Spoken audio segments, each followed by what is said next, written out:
Welcome to Sunday's edition of the Final Boss Podcast. Listen, we got a great show tonight, episode number 73. Man, listen, you know, every 25th episode, we have a spectacular special guest. And this week, for episode number 75, we have a genius. I'm gonna call him a genius because he's super intelligent. He's a political comedian, and you can see him all over the DMV. And I know he's done shows in New York, and he's up and down the East Coast. He's even done shows in LA as well. We have the amazing political comedian coming on board this Thursday for our special guest for episode number 75. We have Earl Wyatt. Earl Wyatt, ladies and gentlemen. Earl Wyatt be on the show this Thursday for our special guest, Earl Wyatt. Go check him out, man. Phenomenal individual, super intelligent. Man, I can't wait to see what he brings to the Final Boss Podcast. Let's give him a hand for that. And we will see him on Thursday.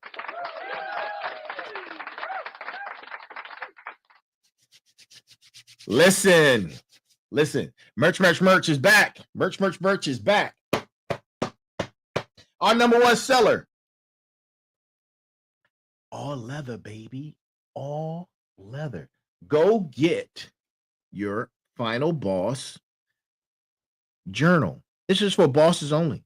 This is for bosses only. And I mean it. It's all fresh leather. Look at that. Like fresh cowhide. Like, man, like with lined paper. Man, listen. The quality is exceptional. Go get our number one seller from off of the merch site, which is www.thefinalbosspodcast, one word, too easy, one word, the Final Boss Podcast, one word. The one word isn't a part of the URL, but the URL is www.thefinalbosspodcast. Go get it. Go get our number one seller. Bosses only, right here. The Final Boss Podcast Journal. Go get it. You see that brand right here? This right here, that brand, it's going to be everywhere, baby. It's going to be everywhere. We're talking about cigars, liquor, you name it. You're going to see this. Get familiarized with it. It's coming. I promise you it's coming. It is coming. All right, enough of that. Let's get serious. Let's get serious about tonight's show. Episode number 73. Bribery Economics. But before we get into that, listen up. If you're just now tuning in, I have not forgotten about you. Good morning, good afternoon, good evening, and good night to all of our viewers all over the world. Thank you for your support. Man, it's been tremendous. Right now, we're hitting views on a regular that are topping 1 million plus weekly. If you haven't seen it, go to my IG page for the proof of the pudding. Go to my IG page. My IG page is Turbo the CEO. All one word, Queen's English. Turbo, THECEO. That's my Instagram page. Go check out the Instagram page. Right now, we're running around 165,000 followers on it. But the show that I disseminate from here to everywhere else is doing like 1 million plus views on IG. So go check that out, man. And don't forget to like, share, subscribe, send us some stars, send us some feedback at the info. Our email is info@thefinalbosspodcast.com. Send us some feedback, man. If you like us, you don't like us, You can say F you, man. Like you don't know what you're talking. Well, I know what I'm talking about because I drop references, scholarly references. That's what I do. So you can't tell me I don't know what I'm talking about. But you can say F you, bro, or whatever. But listen, tonight's show. Before we get into it, we're gonna get into the brass tacks tonight. Brass tacks. Brass tacks tonight comes from none other than the good book. It's Easter, and this is coming from the good book. We're talking about bribery economics, and here it is. You must not distort justice. You must not show partiality, and you must not accept bribes, for a bribe blinds the eyes of the wise and subverts the cause of those who are in the right. Without impartial justice, it would be impossible to live and occupy the land that the Lord your God is giving you. That's going to be Deuteronomy 16 through 20. That's coming from the good book, Deuteronomy 16, verses 18 through 20. Deuteronomy 16, verses 18 through 20. That's our brass tacks for tonight, coming from the good book on Easter. Listen, man, y'all not ready for this show tonight, baby. It's, ooh, y'all not ready. So let's get to it. Welcome, final bosses. That's each and every last one of you, to my smarts. Welcome back to the podcast. And it's the only podcast where we dissect the uncomfortable truths and explore the shadowy corners of the human experience. Today, we're embarking on a 4-hour odyssey into the labyrinth world of bribery economics. It's not going to be 4 hours. It's not going to be 4 hours. I just want to let y'all know it's not going to be 4 hours. It will be an hour though, and we're going to get it in. Grab your strongest coffee, sharpen your wits, and prepare for a deep dive into a topic as complex as it is pervasive.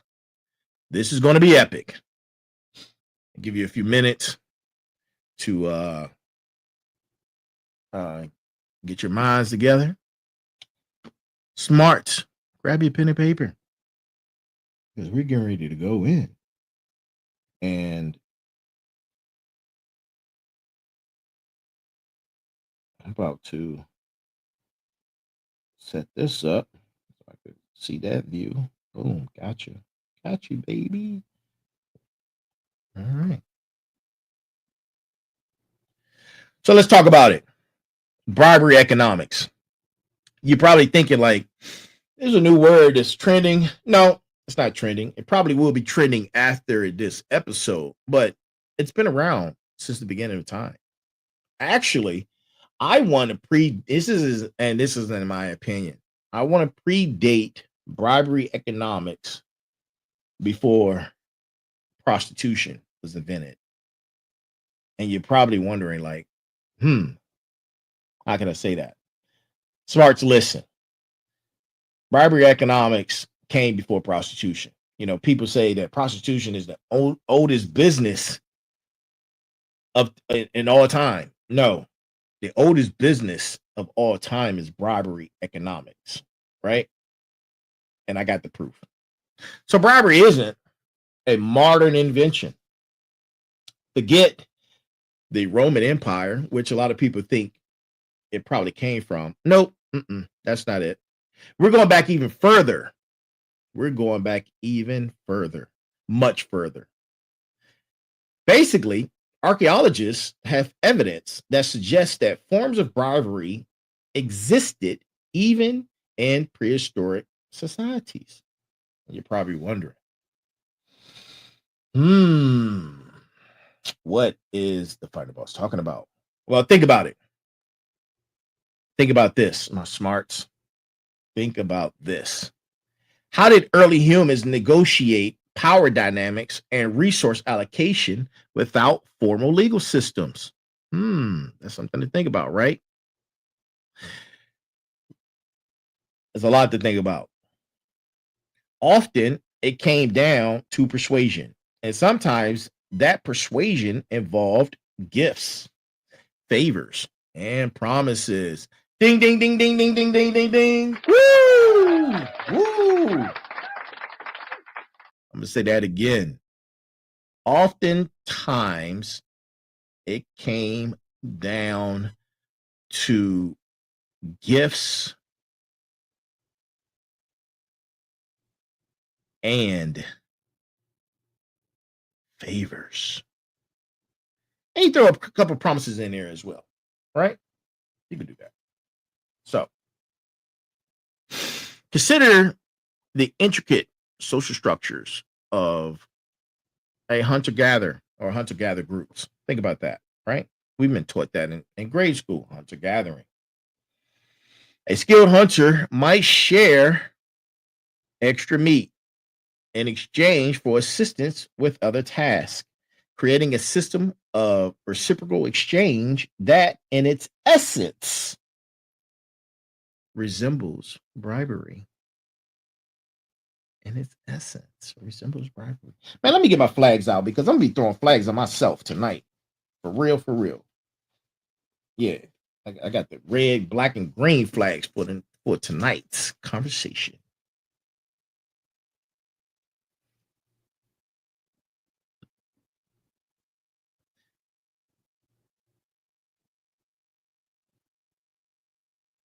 Ask yourself this question.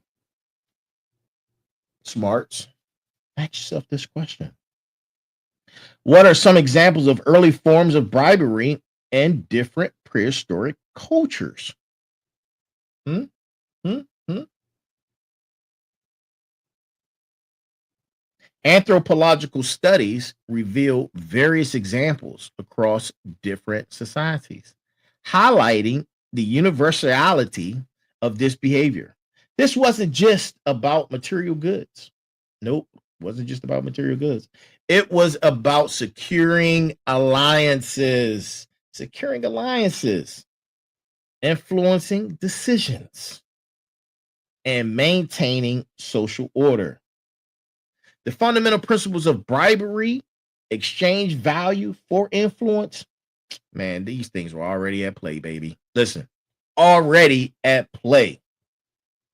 We had to negotiate. We had to. You want what I got? I got what you need. Let's barter. And then, hey, you need something else? Yeah. Well, how about you do such and such, and you do such and such, and I have witnesses that you did such and such because you need such and such, right? Now I got you in my pocket. Bribery economics, baby. Bribery economics. Everyone is talking about the art of the deal. I got the art of the deal. Flags on a plane. I got the art of the deal. Now let's fast forward. Let's fast forward to the ancient world, right? Let's fast forward to ancient Mesopotamian code of Hammurabi, one of the earliest known legal codes already addressed bribery. Early form, ancient, suggesting its prevalence even then.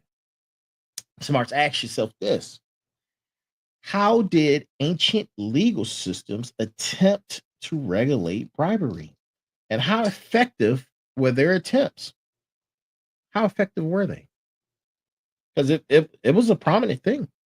I'm telling you right now, it was a prominent thing.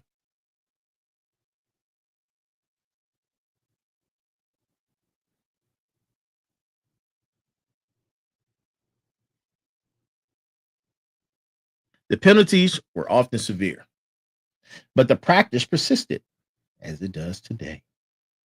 The Roman emperor, as we've touched on, was rife with corruption. Bribery was endemic at all levels of society, from petty officials to emperors themselves. Now, smarts, here's another question for you. What were some of the most notorious examples of bribery in the Roman Empire? And what were their consequences? Right? What were their consequences?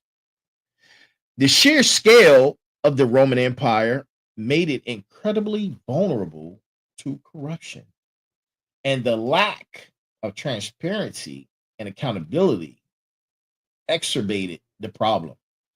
Ding, ding, ding, ding, ding. Hmm. That sounds familiar.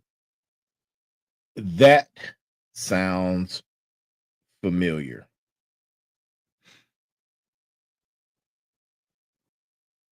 The consequences ranged from inefficient governance to outright tyranny.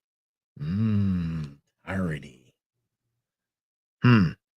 Tyranny. Tomato, tomato. We see similar patterns in ancient China, India, and other civilizations. The presence of bribery wasn't a sign of social failure, it was often an integral part of how power operated. How power operated.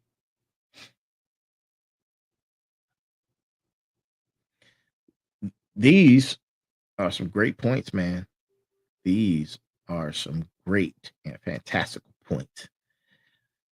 And I'm going to tie it on all together because that's what we do when we on here having the most difficult of conversations.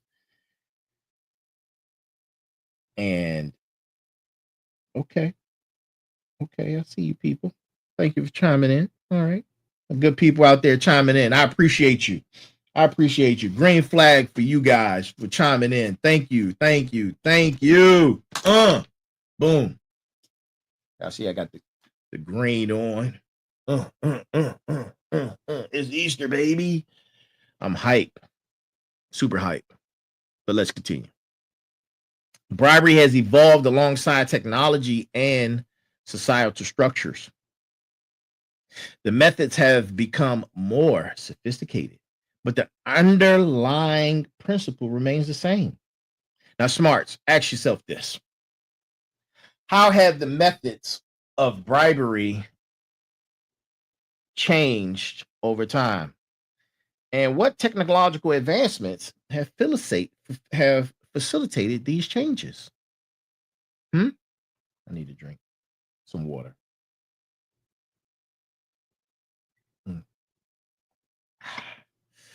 Nothing like some refreshing, high quality H2O to quench the thirst. The methods have become more sophisticated, but the underlying principle remains the same. The underlying principle remains the same. From the simple exchange of coins to complex financial transactions involving shell corporations and offshore accounts.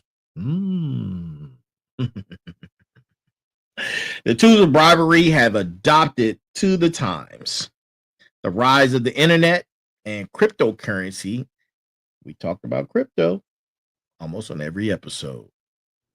Has opened up new avenues for bribery, making it easier to conceal transactions and evade detection.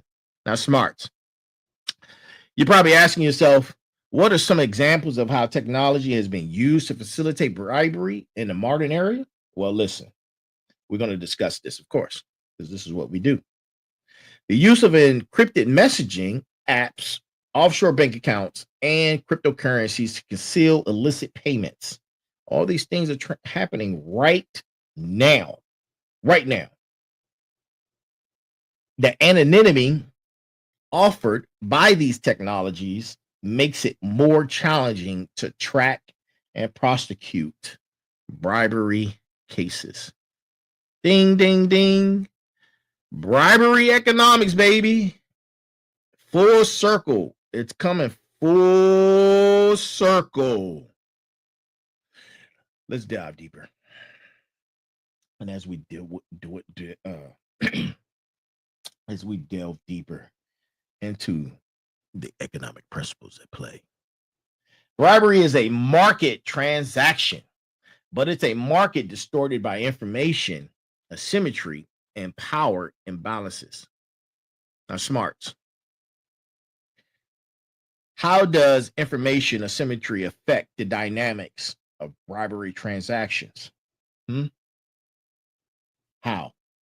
Well, the briber often has more information than the bribed, creating an uneven playing field.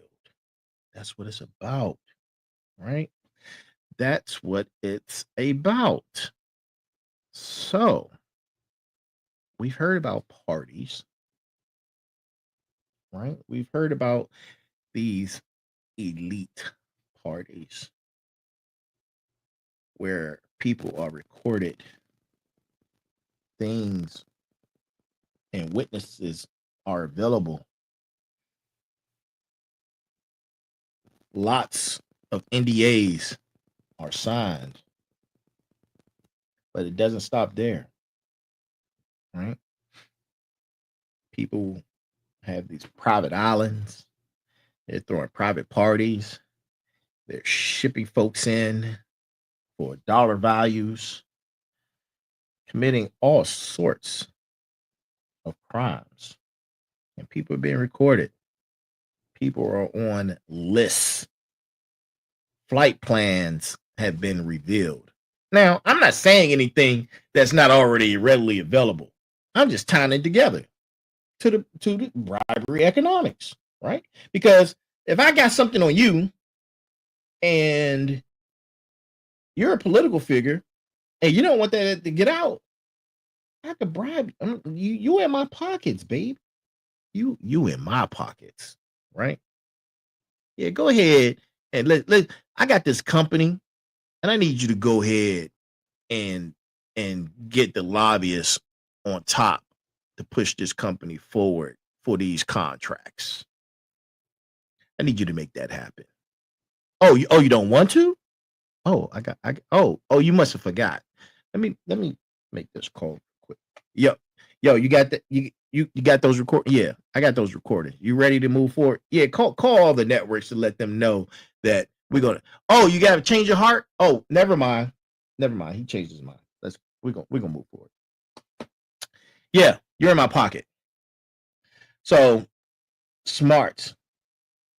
How do power imbalances influence the price and likelihood of bribery transactions? I just gave you an example of that. Those with more power can demand higher bribes, and those with less power may be more willing to accept them out of desperation or fear. Let that touch your soul. Out of resin, out of desperation and fear. Smarts, here's another question for you. What are some of the economic models used to analyze bribery and corruption? Of course, and we're going to talk about it. Well, welp, we're exploring game theory models, principal agent models, and other frameworks used to understand the incentives and consequences of bribery. We're going to be discussing the concept of rent seeking. Rent seeking. If you haven't heard that term, go check it out.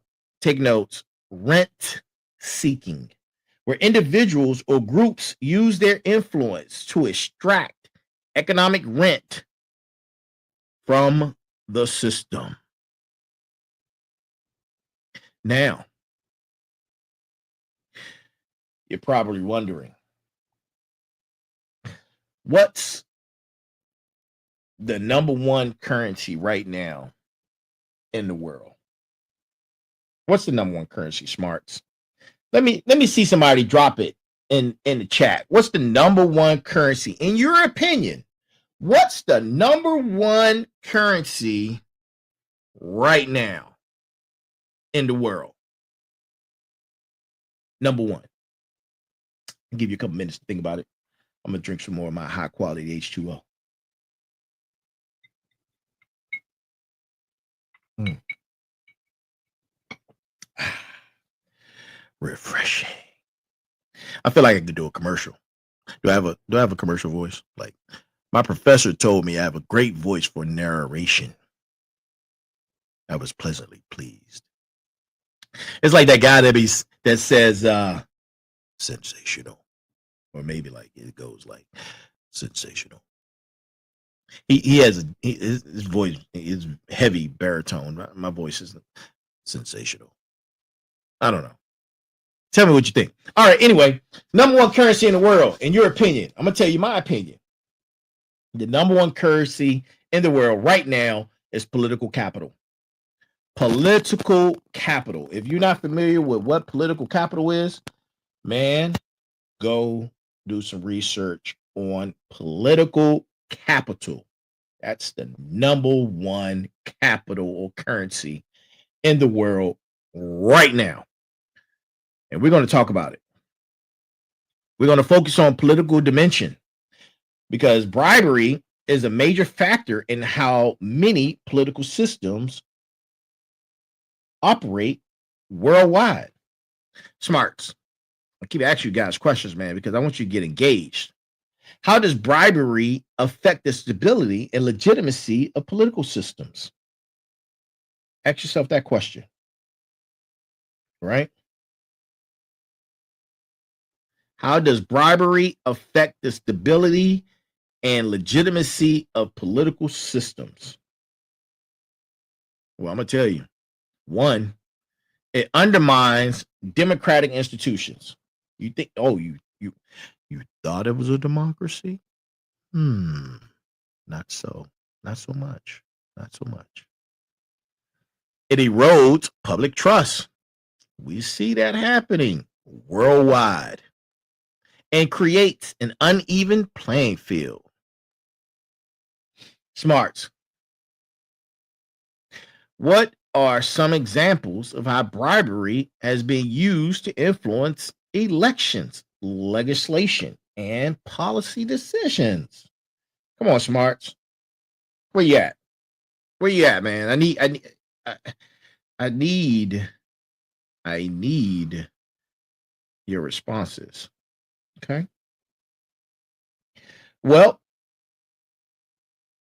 let's examine case studies from various countries highlighting this very point, highlighting the different forms bribery takes and its impact on political outcomes. How do different political systems vary in their vulnerability to bribery? How? We could do a compare and contrast on different political systems, examining the factors that make some more susceptible to bribery than others. I'm not going to do that. That's for y'all to go do. I know the answer, and I'm not here to give you all of the answers. I'm here to help you with your perspective. That's why I'm here. We can also discuss the role of campaign financing. I gave you an example of lobbying and other forms of political influence that perpetrate bribery. Right? You think you know, but you don't. You think you know, but you don't.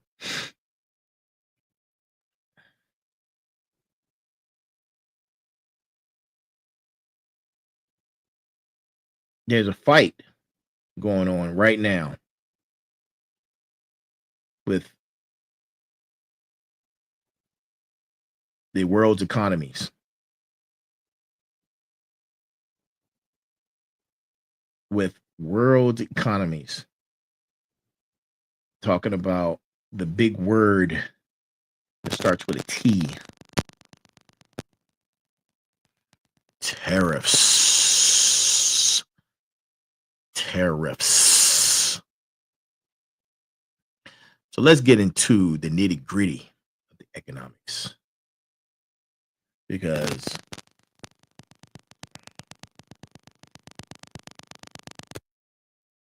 sorry about that. Because bribery is a market and a marketable transaction, pure and simple. It's a supply and demand equation where the commodity is influence. Ask yourself, what's the price?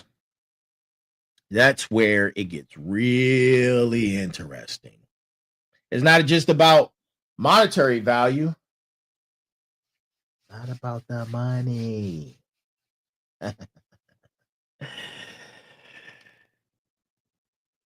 It's not about the money.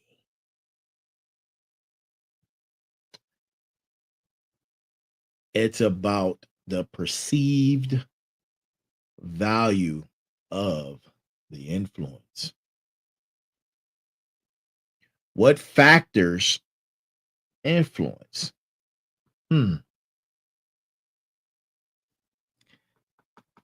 The price of the bribe. The price of the bribe.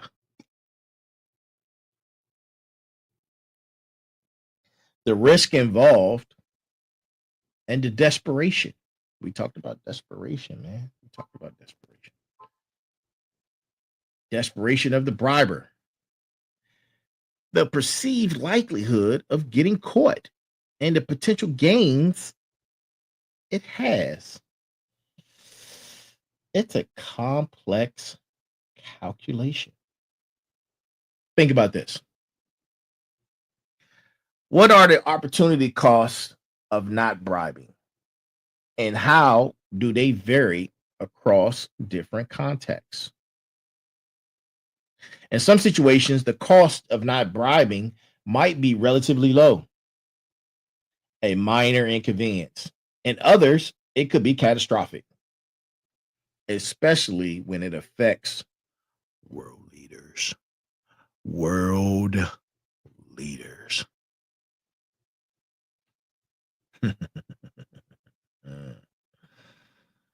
The loss of a multi-million dollar contract, imprisonment, or a death.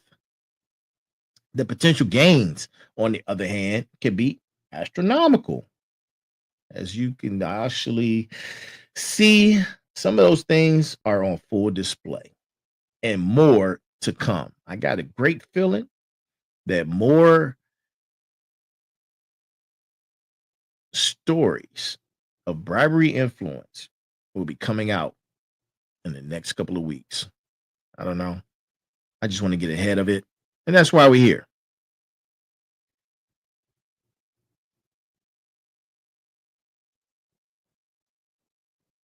And that's why the risk is often worth it for those who are willing to play the game. But of course, there's always the risk of getting caught. But how often does that happen? When you have such influence and people are compelled to be around you, and you put people in awkward situations, and we're not just talking about one or two people, we're talking about us hundreds, hundreds of those who may be in power, leaders, celebrities, elites, you name it. And you're the power broker who is bribing or has the ability to bribe these people of influence. You're the power broker.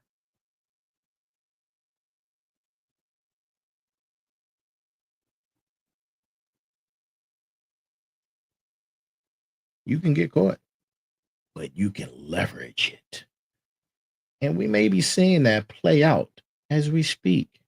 It's a leverage game. right?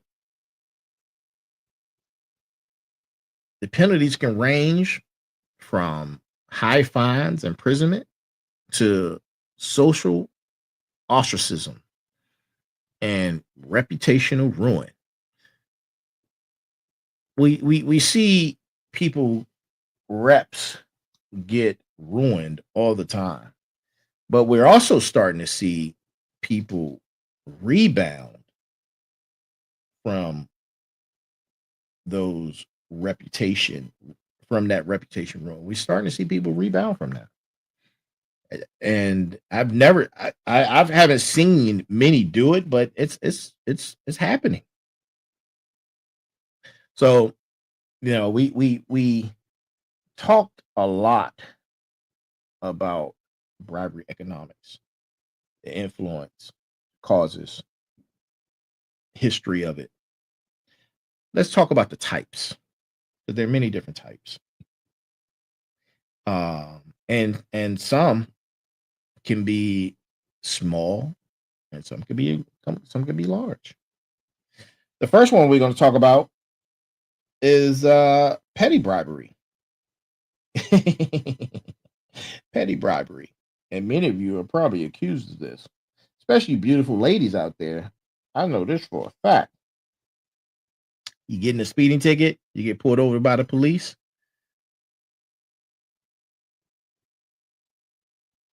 Yeah, you know where I'm going with that. Hmm. You know where I'm going with that. And you get out of the ticket for whatever reason, other than paying for the ticket. Yeah, that's bribery. That's petty bribery. Then there's grand bribery, where we're right now we're grand bribery. We're talking we talked about petty bribery, right? And many of us are accused of that, or have actually committed it, I should say. Then you have grand bribery. Grand bribery, we're talking about millions of dollars influencing and shaping anything from national to international policy, shaping elections, and even starting wars. Starting wars. Yes, bribery can start wars. And I don't want to get into that part, but it can happen. And it has happened. And then there's everything in between. Everything in between, right? Like my everything in between. Everything in between. Smarts, what are some subtle forms of bribery that often go unnoticed? You think about gifts to politicians. We've seen that. A lot of talks about that in last year alone, where politicians receive gifts, trips, private jets, vacations. And it wasn't just politicians. Allegedly, there were uh, some court justices that had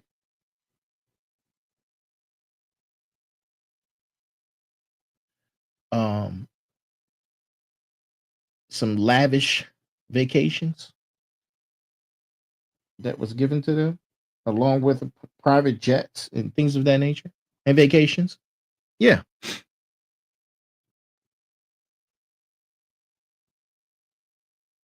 paid for by lobbyists or those of influence.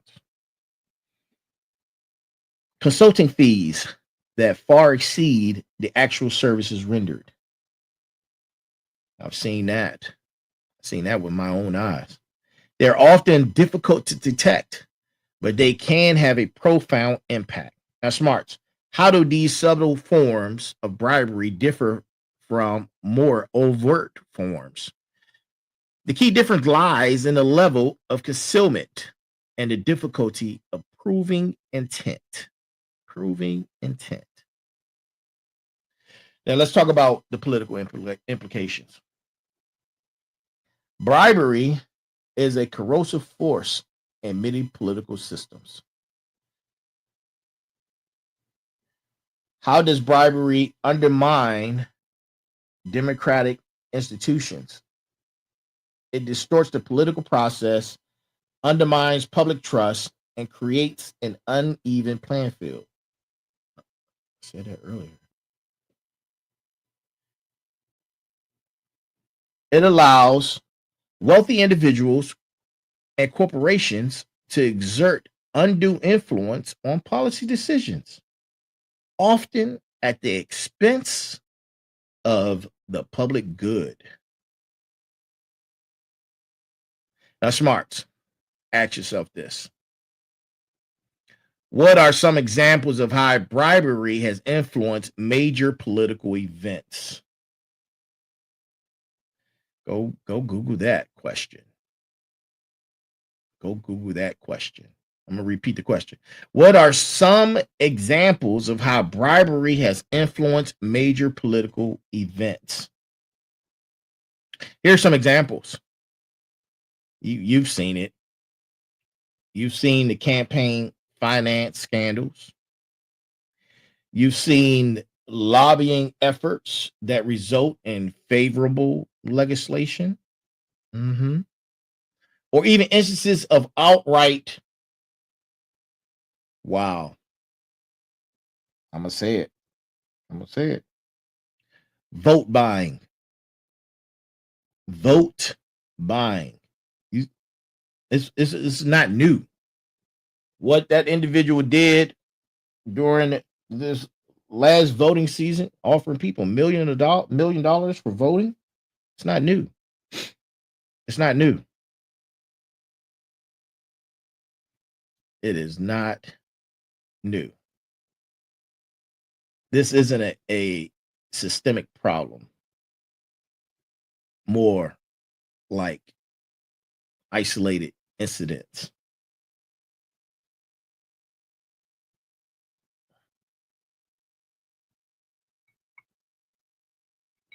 But I will say, in my opinion,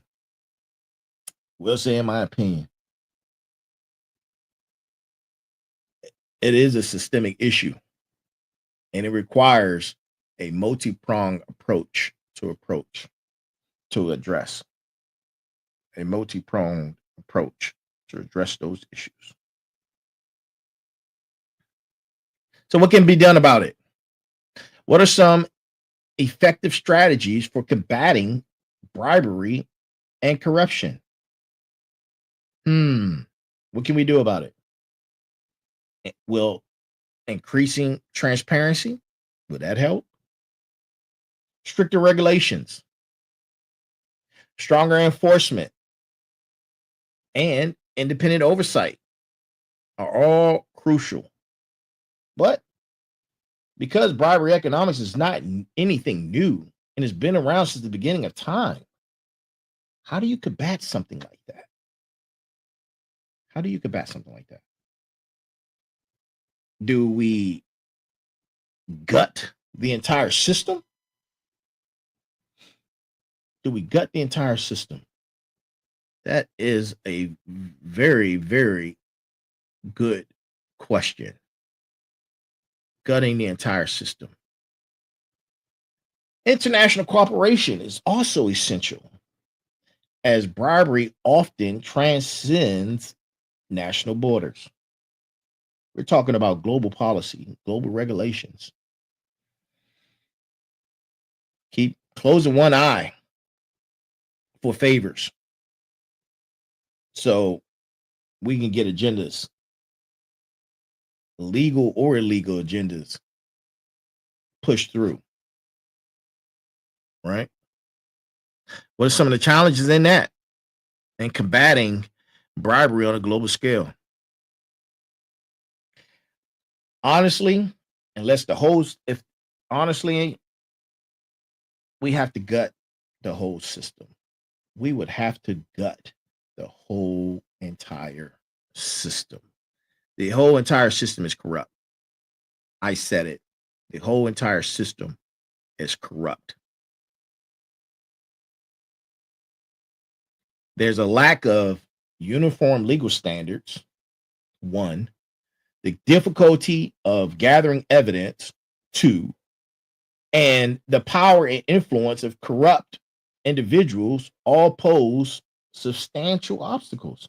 Three, but it's a fight worth fighting. Who's ready for the fight? Who's ready to step up? A fair and transparent political system is essential for a healthy democracy. Fair and transparent political system is fair for a healthy democracy. Now, it's a huge fight. It's a huge fight for those who deem it worthy. Well, we just continue on the path we're going down. But now with technological advances, it would almost deem it impossible to stop the bribery economics. Almost impossible. You're correct. The political, thank you for that, Smarts. I see you. One of my smarts stated, the political system has never been fair and transparent. Thank you. Let me respond to them real quick. Listen. Thank you for your comment. Boom. I talk to my folks, man, while we are live. I'm talking to my people, my smarts out there who responding and giving us great feedback. But you're right, most parents. Yeah. Hey, listen, shout out to the smarts. Listen, most people aren't transparent. Why would our political system represent that? That is correct. Thank you for your feedback. We appreciate you. The fight against bribery is a global challenge. Smarts. This is my last question for you. What are some of the international initiatives aimed at combating bribery and corruption? Well, they have the OECD Anti-Bribery Convention, which is a UN convention against corruption and other international efforts to combat bribery. But their political, oh man, their political challenges in enforcing anti-bribery laws on a global scale, especially if the bribery economics is running the political platform. The legal standards, judicial issues, evidence gathering, all those play a role. There aren't enough NGOs, whistleblowers, and investigative journalists to expose or combat.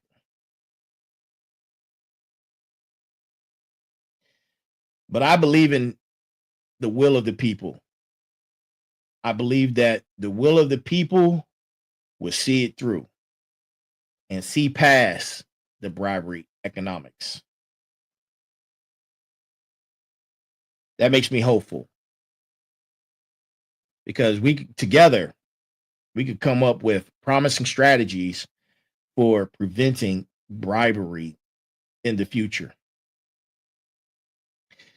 We might have to use technology, get some technological solutions, right?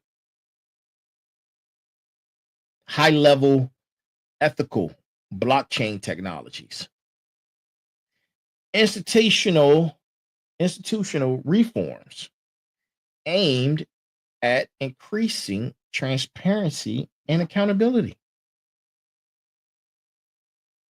Transparency and accountability.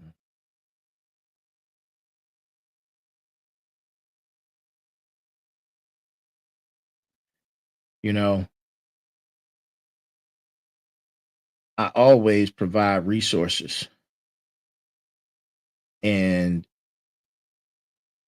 I'm gonna have some resources at the end of the conversation, right? I'm gonna have some information available for you on this very topic at the end. But, you know, we talked about the history of it and how we went back before time itself. It affected even, it affected, now that I'm thinking about it, it affected the Industrial Revolution. Think about the monopolies of that era, the shady deals. There weren't enough backroom handshakes. Mm, don't get me started. Don't get me started. There was once a plot, and this is my opinion. There was once a plot that, ooh, maybe I wasn't supposed to say that. Hold on. Ooh, that's not good. There was a plot to buy America in its totality. The landmass was for sale, and the riches of the rich were plotting to buy the land. If they were able to do that, can you imagine what type of influence that would have had on our country? But let's just say the methods now, because of technical advances, have become more sophisticated. But the underlying principle remains the same. But we can come together to see the scale of it all, the scale of the technology that can be used to facilitate it, these changes. Maybe adding a high level of legal scrutiny. But in my opinion, the core of the human desire for influence remains the same at its core. So we just talked through a whirlwind. We just did a quick whirlwind tour through the world of bribery economics.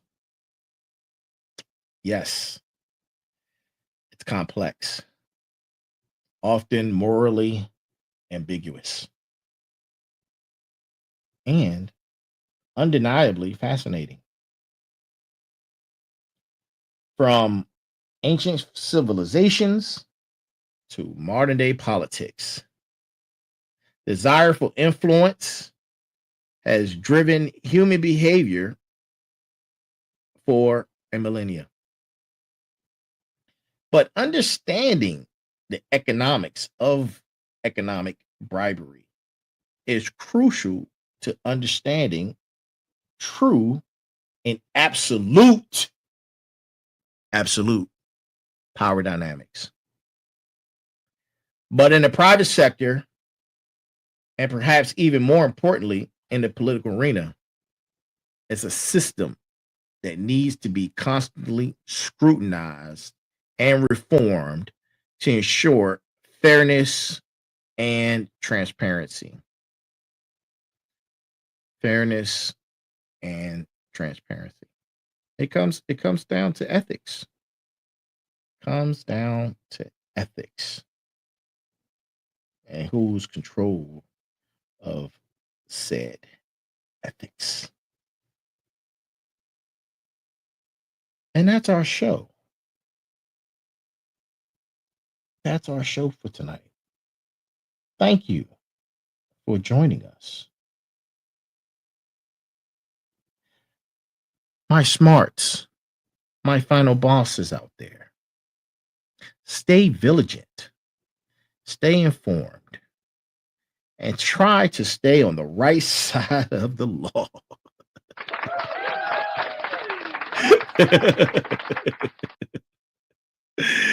Oh man, that right there, I'm laughing to myself.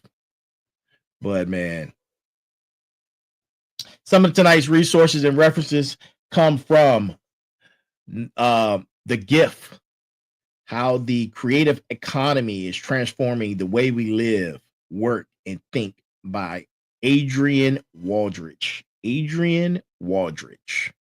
Blowing the Whistle, How to Report Fraud and Corruption by Deborah Rode. Deborah Rode.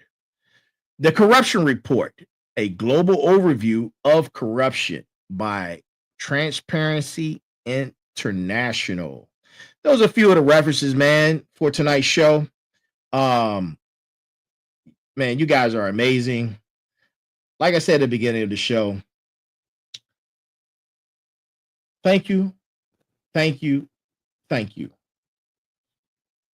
I need you guys to stay balanced, stay equal, and stay smart. I also need you guys to go pick up our number one seller, the Final Boss Podcast Journal book made out of high quality leather. Smells amazing. Listen to it. High quality. Our number one seller from www.thefinalbosspodcast.com. We have shirts, we have pins, we have everything, man. Go check it out. Support us as we support you. Support us as we support you. You can see us each and every Sunday and Tuesday, Tuesday, and Thursday at 9 p.m. with Thursday being our special guest episode. And this week, we have none other than the political comedian Earl Wyatt this Thursday. 9 p.m. And each and every Tuesday, we have the Sensei. Where we dive in talking about technological advances to include AI, Bitcoin, and anything under the sun where it involves technology. That's with the Sensei. We're on Facebook, StreamYard, Instagram, YouTube, TikTok, and Spotify. Go check us out on all of those channels and like and subscribe to the YouTube channel for all your viewing pleasures. I need to drink again. I'm sorry. It's water. There's no crying. It's water. Boy, you think talking for an hour straight is easy? It's not. It isn't. Trust me. Trust me on that. But go check out the YouTube channel, man, and all the other places where you can find us at the Final Boss Podcast or at the Final Boss _podcast. We're expanding, and we're going to continue to expand. But like I said earlier, about a couple minutes ago, that was our show tonight. We enjoyed giving you this information. I hope it resonates with you and touches your soul. Happy Easter, everyone. Y'all have an amazing week. We'll see you guys on Tuesday with the Sensei. Have a great time and good night.